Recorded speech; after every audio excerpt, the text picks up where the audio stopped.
God bless you. கர்த்தருடைய பரிசுத்த நாமத்திற்கு மகிமையும் கனமும் ஸ்தோத்திரமும் உண்டாவதாக. இந்த நாளிலே மறுபடியுமாக உங்களை இந்த வீடியோவில் சந்திப்பதில் கர்த்தராகிய ஆண்டவராகிய இயேசு கிறிஸ்துவின் நாமத்தில் உங்களோடு சந்தோஷத்தை பகிர்ந்து கொள்கிறேன். இந்த வீடியோவானது உங்களுக்கு ஆசீர்வாதத்தையும் அநேக பிள்ளைகளுக்கு மனம் திரும்புதலையும் கொண்டு வரும் என்பதில் சந்தேகமில்லை. கர்த்தருக்கு ஸ்தோத்திரம். இந்த நாளிலும் கூட வாலிப பிள்ளைகளுக்காக கர்த்தருக்கு ஸ்தோத்திரம். அநேக வீடியோக்கள் இந்த சேனல் மூலமாக உங்களுக்காக நாங்கள் ஸ்தோத்திரம் ப்ராட்காஸ்ட் பண்ணிட்டு இருக்கோம். கர்த்தருக்கு ஸ்தோத்திரம். இந்த வீடியோ வாலிபர்கள் நலனுக்காக மட்டும்தான். அதிகமாக நான் வாலிபர்களுக்கு குறித்துள்ள பாரத்தினாலையும் வாலிபர்களை குறித்த தரிசனத்தினாலையும் கர்த்தருக்கு ஸ்தோத்திரம். வாலிபர்கள் தான் இனி வருங்கால இந்த உலகத்தினுடைய அவர்கள் தான் ஸ்தோத்திரம். ஆனால் இன்றைய வாலிபர்கள் நிலைமை நமது பொதுவாக தமிழ்நாட்டில் மிக மோசமாக அமைந்துள்ளது. ஆகையால் கர்த்தருக்கு ஸ்தோத்திரம். அந்த வாலிப பிள்ளைகளை குறித்து கருத்தில் கொண்டு இந்த வீடியோவை, இந்த சேனலுடைய தொடக்கம், இந்த சேனலுடைய ஸ்தோத்திரம் நான் ஆரம்பித்ததோட நோக்கமே விசுவாச பிள்ளைகளாகிய வாலிபர்களுக்காகவும் வெளியிலிருந்து ஸ்தோத்திரம் கிறிஸ்துவை சாராத மக்கள் வாலிபர்களை கருத்தில் கொண்டும் அவர்கள் நலனை கருத்தில் கொண்டும் மட்டுமே இந்த வீடியோ வெளியிடப்படுகிறது. இந்த வீடியோ அநேக ஸ்தோத்திரம் பிள்ளைகள் பாருங்க. வாலிப பிள்ளைகளுக்காகவே இது ஒரு ஸ்பெஷலாக போடக்கூடிய ஒரு வீடியோ. இந்த சேனலில் அதிகமாக வாலிபர்களை குறித்து வாலிபர்களுக்காக அறிவுரைகள் இந்த வேதத்திலிருந்து நான் சொல்லிக்கிட்டு வர்றேன். கர்த்தருக்கு ஸ்தோத்திரம். இதை நீங்கள் ஃபாலோ பண்ணுங்கள். இந்த சேனலை ஃபாலோ பண்ணுங்கள். சப்ஸ்கிரைப் பண்ண மறக்க வேண்டாம். ஸ்தோத்திரம். லைக் பண்ணி என்னை இந்த ஊழியத்தில் உற்சாகப்படுத்துங்க. கர்த்தர் உங்களை ஆசீர்வதிப்பார். இந்த நாளின் தியானத்திற்காக கர்த்தருக்கு ஸ்தோத்திரம். நீதிமொழிகளின் புஸ்தகம் 1-15 வரையுள்ள வார்த்தைகள். தாவீதின் குமாரனும் இஸ்ரவேலின் ராஜாவும் ஆகிய சாலமோனின் நீதிமொழிகள். இவைகளால் ஞானத்தையும் போதகத்தையும் அறிந்து புத்திமதிகளை உணர்ந்து விவேகம், நீதி, நியாயம், நிதானம் என்பவைகளை பற்றிய உபதேசத்தை அடையலாம். இவைகள் பேதைகளுக்கு வினாவையும் வாலிபருக்கு அறிவையும் விவேகத்தையும் கொடுக்கும். புத்திமான் இவைகளை கேட்டு அறிவில் தேர்வான். விவேகி நல்ல ஆலோசனைகளை அடைந்து நீதிமொழியையும் அதன் அர்த்தத்தையும் ஞானிகளின் வாக்கியங்களையும் அவர்கள் உரைத்த புதை பொருள்களையும் அறிந்து கொள்வான். கர்த்தருக்கு பயப்படுதலே ஞானத்தின் ஆரம்பம். மூடர் ஞானத்தையும் போதகத்தையும் அசட்டை பண்ணுகிறார்கள். என் மகனே, உன் தகப்பன் புத்தியை கேள், உன் தாயின் போதகத்தை தள்ளாதே. அவைகள் உன் சிரசுக்கு அலங்காரமான முடியும், உன் கழுத்துக்கு சரப்புணியுமாயிருக்கும். என் மகனே, பாவிகள் உனக்கு நயங்காட்டினாலும் நீ சம்மதியாதே. எங்களோடே வா, ரத்தம் சிந்தும்படி நாம் பதிவிருந்து குற்றம் மற்றிருக்கிறவர்களை முகாந்திரமின்றி பிடிக்கும்படி ஒளிந்திருப்போம். பாதாளம் விழுங்குவது போல் நாம் அவர்கள் உயிரோடு விளங்குவோம். குழியில் இறங்குகிறவர்கள் விழுங்கப்படுவது போல அவர்களை முழுமையும் விழுங்குவோம். விலை உயர்ந்த சகலவித பொருளையும் கண்டடைவோம். கொள்ளை பொருளினால் நம்முடைய வீடுகளை நிரப்புவோம்.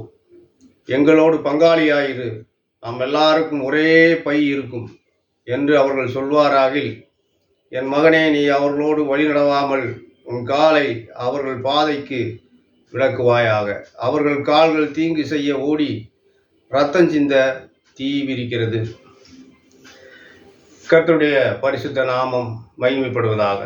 இந்த நீதிமொழிகள் தாவீதின் குமாரனாகிய இஸ்ரவேலின் ராஜாவாய் இருந்த அந்த மகா ஞானவானாகிய அந்த சாலமோன் எழுதிய நீதிமொழிகள்.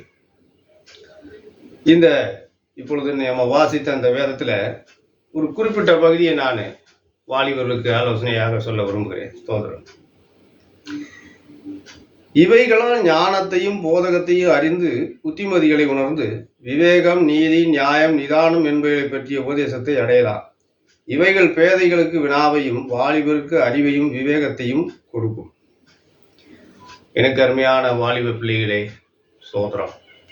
இந்த நாட்களில் ஸ்தோத்திரம், விவேகம் கிடையாது, நீதி கிடையாது, நியாயம் கிடையாது, நிதானம் இல்லை.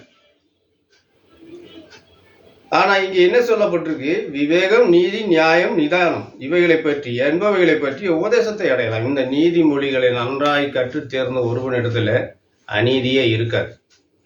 அவன் பாவம் செய்வது, அவனுடைய கால்கள் பாவம் செய்ய தீவிரிக்காது. சோத்திரம்.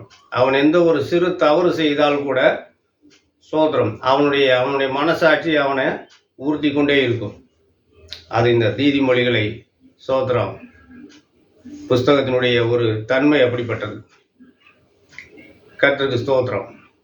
என்னுடைய சிறு வயதில் கூட நான் இந்த நீதிமொழிகளை அதிகமாக கற்றறிந்த காரணத்தினால்தான் என்னுடைய வாலிப நாட்களை நான் கரைபடாமல் இன்றளவும் காத்துக்கொள்ள ஆண்டவர் துணை புரிந்தார். இந்த நீதிமொழிகளின் புஸ்தகம்தான் வாலிப பிள்ளைகள் அதிக அளவில் வாசிங்க. கிறிஸ்தவ பிள்ளைகள் நீங்கள் வேற எந்த புத்தகத்தையும் வாசிக்க வேண்டாம். நீங்கள் இந்த நீதிமொழிகளின் புத்தகத்தை வாசித்தால் உங்களுக்கு எல்லா ஞானமும் அறிவும் நிதானமும் உங்களுக்கு உண்டாகும் என்பதில் சந்தேகமில்லை. எனக்கு அருமையான வாலிப பிள்ளைகளே, வாலிப பெண்களே, ஸ்தோத்திரம். உங்கள் வாலிபம் ஸ்தோத்திரம், அது ஒரு பொக்கிஷம். நான் பல வீடியோக்களில் சொல்வது உண்டு. வாலிபம் என்பது நாம் ஸ்தோத்திரம் பாதுகாக்கப்பட வேண்டிய ஒரு பொக்கிஷம். ஸ்தோத்திரம். பொன் வெள்ளி இவைகளை பார்க்கிலும் மேலானவை தான் இந்த வாலிபம் என்பது. இவையை நாம் பாதுகாக்காமல் ஸ்தோத்திரம் உலக சிற்றின்பங்களுக்கும் உலக பிரகாரமான அசுத்தங்களுக்கும் இவைகளை விலை போய்விடக்கூடாது என்பதுதான் ஆண்டவருடைய வேதத்திலே சொல்லப்பட்டது. இன்றைய அநேக வாலிபர்கள் தவறான காலகட்டத்தில் ஓடிக்கொண்டிருக்கிறார்கள், திருடுகிறார்கள், கொலை செய்கிறார்கள். அதை தான் இங்கே சொல்லப்பட்டிருக்கு. விலையுயர்ந்த சகலவித பொருள்களையும் கண்டடைவோம். இப்படி இருந்தா எப்படி வா வா ப்ரோ. இன்றைய புதிய தலைமுறைகள் சொல்லுவாங்க, வாங்க போகும், போய் யாரையாவது சாச்சிட்டு அங்கே வீட்டில் இருக்கிற எல்லா பொருட்களையும் கொள்ளையடிச்சிட்டு போயிடுவோம். நமக்கெல்லாம் ஒரே சேமா ஷேர் பண்ணிக்கிறோம். உங்களுக்கு கூடுதல் குறைவு எப்படி இல்லை, ஒரே ஷேம், ஒரே பை, ஒரே அளவு. நம்ம எல்லாம் எவ்வளோ எடுக்கிறோமோ அதை ஷேர் பண்ணிக்கலாம். நாம் எல்லாம் ஒரே பங்குதாரர்களாக இருப்போம். பாருங்க, எங்களோட பங்காளியாயிரு சொல்லுவானுங்க. வெளியிலேருந்து வந்து மக்கள் என்ன சொல்லுவாங்க? ஒரு விசுவாசி ஆகிய ஒரு வாலிபனை கெடுக்கிறதுக்கு இப்படி சொல்லுவாங்க, உங்கள் அப்பா ஊழியர் செய்து ஒன்றும் சாதிக்கலை, எங்களோட வா, நான் என்ன செய்கிறோம், போய் நல்ல பணக்காரவங்களெல்லாம் கொள்ளையடிப்போம், திருடுவோம், போதைப் பொருள் கடத்துவோம், தவறான சமூக துரோக செயல்களில் ஈடுபடுவோம், நிறைய பணம் சம்பாதிச்சு நல்ல அந்தஸ்தில் வாழும், எங்களோட பங்காளி ஆயிரு. அப்போ என்ன சொல்கிறாருன்னா, அவர்கள் சொல்வார்கள் ஆகி, அவர்கள்னா அந்த தொழில் செய்கிறவர்கள், கொலை, கடத்தல், பிராத்தல் இவ்வகையான தொழில் செய்கிறவர்கள் இந்த வாலிபர்களை, அவங்களுக்கு தேவை வாலிபர்களை தான். ஏன்னா வாலிபர் தான் சுறுசுறுப்பாக எதை வேணாலும் செய்யக்கூடிய ஒரு காலம், செய்யக்கூடிய ஒரு வயசு, எதையும் துணிச்சலாக செய்வாங்க. அப்படிப்பட்ட வாலிபர்களை சாத்தான் என்ன செய்வான்? தன்னுடைய அடியாட்கள் மூலமாக அவர்களை வசீகரம் பண்ணி அவர்களை தவறான பாதைக்குள்ளாக அழைத்து செல்வான். வா, உனக்கு நல்ல பரிசு தர்றான், சம்மானம் தர்றான், நல்லா வாழலாம், வாழ்க்கையில் அந்தஸ்தோட வாழலாம், இப்போதான் அவனை மதிப்பாங்க, பணம் இல்லைன்னா அவனை யாரும் மதிக்க மாட்டாங்க, இப்படியெல்லாம் சொல்லி இன்று அநேக வாலிபர்கள் கெட்டு சீரழிந்து இருக்கிறதை நம்ம கண் முன்னாலே பார்க்க வேண்டிய ஒரு சூழ்நிலை இருக்கிறது. எனக்கு அருமையான வாலிபனே, வாலிபம் ஆண்டவர் உனக்கு கொடுத்த ஒரு அலங்காரம். சோத்திரம்.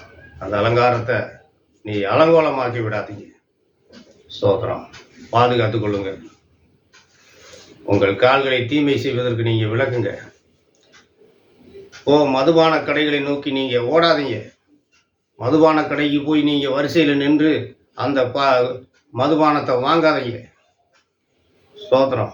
வாங்கி குடிச்சிட்டு உங்கள் மானம் மரியாதை எல்லாமே நீங்கள் அந்த மதுவுக்கு அடிமையாக்குறீங்க. சோதரம். உங்கள் மரியாதையை இழந்துடுறீங்க, உங்கள் பணத்தை இழந்துடுறீங்க, உங்கள் ஆரோக்கியத்தை இழந்துடுறீங்க, உங்கள் இளமையை இழந்துடுறீங்க. சமுதாயத்தில் இருக்கிறவங்க அந்தஸ்து, கௌரவம் எல்லாத்தையுமே அந்த ஒரு பாட்டில்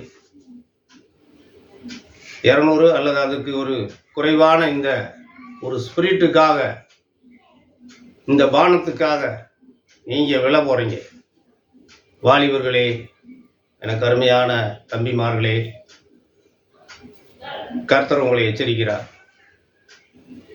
ஸ்தோத்திரம். நீங்கள் அந்த மதுபான சாலைகள் இருக்கும் இடத்திற்கும், களியாட்டுகள் நடக்கிற அந்த மணமகள் என்று மன்றம் என்று சொல்லக்கூடிய அந்த பார் கிளப் என்று சொல்லுகிறார்கள், அங்கெல்லாம் விபச்சாரமும் வேசித்தனமும் நடக்கிற அந்த இடங்களுக்கு நீங்கள் செல்லக்கூடாது. உங்கள் பணத்தையும் உங்களுடைய ஆயுசு ஆரோக்கியத்தையும் அந்த வேசித்தனமான காரியங்களுக்குள்ளே நீங்கள் செலவிடக்கூடாது. கர்த்தர் உங்களை எச்சரிக்கிறார். இந்த வார்த்தையின்படி தேவ பிள்ளைகளே, நீங்கள் கிறிஸ்தவ பிள்ளைகள் ஒன்று செய்ய வேண்டியது, கெட்டுப்போகிற வாலிபர்களுக்காக ஜெபிங்க. நீங்கள் இந்த நீதிமொழிகளை நல்லா வாசித்து சோதரம் நல்லா உங்கள் மனசில் ஆழமாக பதிய வச்சுக்கோங்க. சோதரம், இது உங்களுக்கு உங்கள் வயசான காலத்தில் கூட இது உங்களுக்கு உதவி செய்யும். இந்த வார்த்தையை நீங்கள் காத்துக்கொண்டால் அந்த வார்த்தையானது உங்களை காத்துக்கொள்ளும். கர்த்தருக்கு ஸ்தோத்திரம்.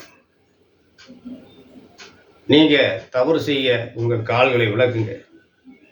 உன் தாய், என் மகனே, உன் தகப்பன் புத்தியை கேளு. தகப்பன் புத்தி சொல்லுவான், நல்ல தகப்பன் நல்லது சொல்லுவான். ஸ்தோத்திரம். இந்த மாதிரியான இடங்களுக்கு போகாத மகனே, நல்லா வேலை செய்யி, சம்பாதி, உன் வாழ்க்கையை நீயே ஸ்தோத்திரம் பாதுகாத்துக்கொள்ளுன்னு சொல்லி நல்ல தகப்பனும் தாயும் சொல்லுவாங்க. அப்படி சொல்லும்போது நீ என்ன செய்யாத, உன் தாயின் போதகத்தை தள்ளாதே. நம்ம போதகம்னா என்ன? டீச்சிங் பண்ணுறவங்க. நமக்கு டீச்சிங் பண்ணக்கூடிய நம்ம தாய் தான். ஸ்தோத்திரம். நல்ல அறிவுரைகளை சொல்லி நமக்கு பாடம் நடத்துறது நம்ம தாய் தான். இந்த வயதான காலத்தில் உங்களை அவங்க வளர்த்துருக்காங்க, உங்களுக்கு ஜென்மம் கொடுத்துருக்குறாங்க, உங்களை எந்த தீங்கு வராதபடி பாதுகாத்துருக்குறாங்க. அதனால் அவங்களுக்கு ஒரு பிரயோஜனமும் இல்லை. ஆனாலும் சுயநலம் இல்லாமல் உங்களை பாதுகாத்து வளர்த்துருக்குறாங்க. ஸ்தோத்திரம். அவர்களுடைய வார்த்தைகளுக்கு நீங்கள் கீழ்ப்படிங்க. வாலிப உள்ளங்களே, உங்களை மீண்டும் எச்சரிக்கிறேன், மதுபான சாலைகளை நோக்கி போகாதீங்க. கர்த்தருடைய கடைசி நாட்டில் நியாயத்தீர்ப்பு வருகிறது என்பதை நீங்கள் அறிய வேண்டும். உங்களுடைய வாலிபம் ஒரு நாள் முடிந்து போகும். இளவயதும் வாலிபமும் இளவயதும் மாயை என்று சொல்லப்பட்டிருக்கு. இந்த மாயையான உலகத்தில் ஒரு நாள் இதெல்லாம் ஒரு நாள் காற்றை போன்று நம்முடைய நாட்கள் பறந்து போய்விடும். ஸ்தோத்திரம். ஆகையால் வாலிபத்தை காத்துக்கொள்ளுங்கள். வாலிபம் உங்களுக்கு கொடுக்கப்பட்ட ஒரு அலங்காரம். அந்த அலங்காரத்தை நீங்கள் அலங்கோலமாக மாற்றி விடாமல் கர்த்தர் உங்களை ஆசீர்வதிப்பாராக, பாதுகாப்பாராக. ஆமென். மீண்டுமாக ஒரு வீடியோவில் உங்களை சந்திக்கும் வரை ஆண்டவராய் இயேசு கிறிஸ்துவின் நாமத்தில் விடைபெற்றுக் கொள்கிறேன். கர்த்தருடைய பரிசுத்த நாமம் மகிமைப்படுவதாக. ஆமென்.